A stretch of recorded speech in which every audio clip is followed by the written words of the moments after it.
Esmu Aiga Rotberga, ginekologs dzemdību speciālists, laulībā 25 gadus un esmu arī 6 bērnu mamma.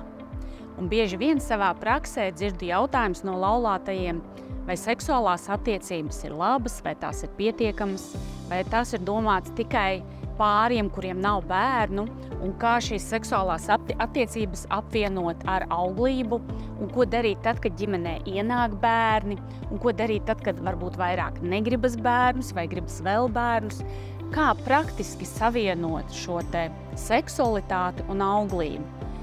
Pārunāsim arī par kontracepcijas metodēm, vai un kādas metodas ir pielietojamas laulībā, cik un bieži būtu nepieciešamas seksuālās attiecības. Tā kā nāc un piesakies uz kursu ģimenes patiesības, un tu noteikti uzzināsi ko jaunu.